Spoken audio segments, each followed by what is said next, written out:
Isinasagawa ngayon ng mga tracing ng mga substandard na bakal galing sa isang illegal na steel plant sa Misamis Oriental. Narito muli si Allen Ibanez. Patuloy ang investigasyon ng Presidential Anti-Organized Crime Commission at National Bureau of Investigation sa sinalaki na Sanjust Steel Corporation sa Misamis Oriental na pagmamay-ari umano ni Tony Yang kamakailan. Si Tony Yang ay isang Chinese businessman na kapatid ng dating advisor ni Pangulong Rodrigo Duterte na si Michael Yang.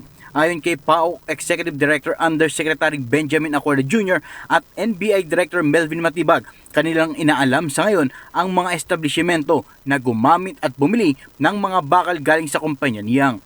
Anila, substandard at lubhang delikado sa kalusugan ang mga bakal kung kaya magsasagawa ng backtracking ang otoridad. Kanila ring inaalam ang lahat na sangkot sa illegal na operasyon, lalo pat malawakan ng distribusyon ng kanilang mga bakal. But masasabi natin that the operation, it was registered on October 17, 2018, and since then maraming nangyari. May mga issues na na-raise, including mga environmental issues. Sa panig naman ng NBI, patuloy ang kanilang paghahanap sa 5 pang incorporators na nasa likod ng operasyon ng Sanjust Steel Corporation.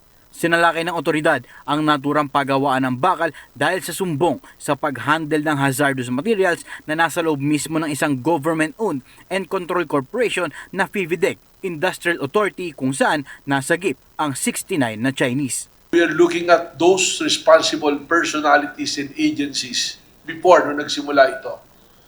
So, titingnan namin yun in all the connections kung bakit nangyari ito na ganito katagal nakapag-operate. Mula sa Campo Crame, ako si Allen Ibanez, nag-uulat.